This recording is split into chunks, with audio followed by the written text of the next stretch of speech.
वैसे तो आपने गौतम बुद्ध की बहुत सी कहानियां सुनी व पढ़ी होंगी। हो सकता है कि ये कहानी भी आपने कहीं पढ़ी या सुनी हो, लेकिन फ्रेंड्स, मैं आपको बताना चाहूँगा कि इस कहानी का सार कुछ अलग है, जो कि आपको पूरी कहानी सुनने के बाद ही पता चलेगा। इसलिए आज कुछ नया सीखने के लिए आपको ये वीडियो लास्ट तक जरूर देखनी चाहिए। तो फिर देर किस बात की है, आइए कहानी शुरू करते हैं। एक बार बुद्ध किसी गांव में प्रवचन दे रहे थे। बुद्ध के शिष्य और आसपास के गांव वाले उनके उपदेश को बड़े ध्यान से सुन रहे थे। तभी एक व्यक्ति दौड़ता हुआ बुद्ध के पास आया और उन्हें गाली देने लगा। गांव वाले और बुद्ध के सभी शिष्य उसे देखकर आश्चर्य में पड़ गए, लेकिन बुद्ध उसकी तरफ ध्यान न देकर प्रवचन कहते रहे। वह व्यक्ति पहले से ही क्रोध में था। ऊपर से बुद्ध के द्वारा की गई अनदेखी ने उसे और क्रोधित कर दिया और वो पूरी तरह बेकाबू हो गया। जब उसे कुछ समझ नहीं आया तो उसने बुद्ध के और निकट जाकर उन पर थूक दिया। ये देखकर शिष्य से रहा नहीं गया और क्रोधित होकर उठ खड़े हुए, लेकिन बुद्ध ने हंसते हुए इशारे से सबको बैठने को कहा और फिर से अपना प्रवचन कहना चालू कर दिया। अर्थात उनकी मस्ती और उनकी मुस्कान में कोई फर्क नहीं आया। अब चूंकि वो व्यक्ति अपना क्रोध व्यक्त कर चुका था, इसलिए वो वहां से चुपचाप चला गया। अगले दिन बुद्ध फिर से वहीं पर अपना प्रवचन दे रहे थे। सभी लोग बड़े ही ध्यान से उनके प्रवचन का आनंद ले रहे थे। तभी वो व्यक्ति जिसने उस दिन बुद्ध के ऊपर थूक दिया था, रोता बिलखता हुआ वहां पर आ पहुंचा।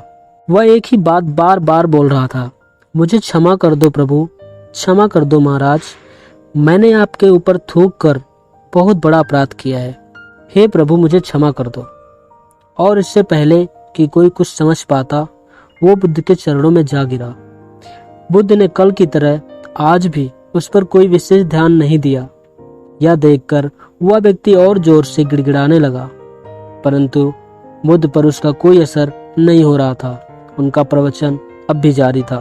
अंत में जब उस व्यक्ति ने देखा कि उसके आंसुओं का बुद्ध पर कोई असर नहीं पड़ रहा है, तो उसने बुद्ध के चरणों में अपना सर पटक पटक कर क्षमा मांगने लगा। वह व्यक्ति बुद्ध से रोते हुए बोला कि मैं अपनी कल की हरकत पर बड़ा शर्मिंदा हूँ, मुझे क्षमा कर दो।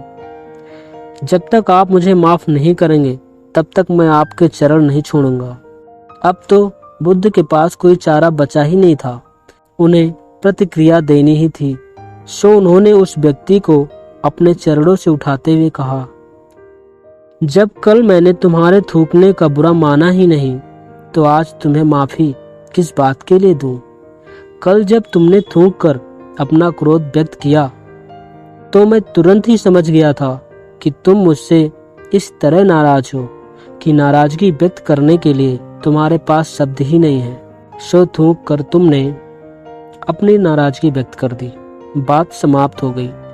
और आज जिस तरह तुम रो रो कर माफी मांग रहे हो, मैं समझ गया हूँ कि तुम अपने कल के व्यवहार पर पछता रहे हो, लेकिन ये दोनों तुम्हारी समस्याएं थी, ना कि मेरी। बुद्ध की ये बात सुनकर वह व्यक्ति उन्हें देखता ही रह गया और वह बोला, आप धन्य हैं प्रभु, आप महान हैं, मैं आपको कोटि कोटि नमन करता हूँ। ये कमाल था बुद्ध के आंतरिक व्यक्तित्व का। ऐसे व्यक्ति को भला कोई कैसे विचलित कर सकता है? बुद्ध के मन पर किसी के बात की कोई छाप नहीं पड़ती थी, इसलिए बुद्ध कभी विचलित हुए ही नहीं। हमें भी बुद्ध से अपने भीतरी व्यक्तित्व को मजबूत बनाने की कला जरूर सीखनी चाहिए।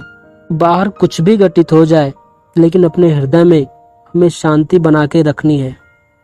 जब तक हम ऐसा करना नहीं सीखेंगे, तब तक हमारे दुख दर्द दूर नहीं होने वाले।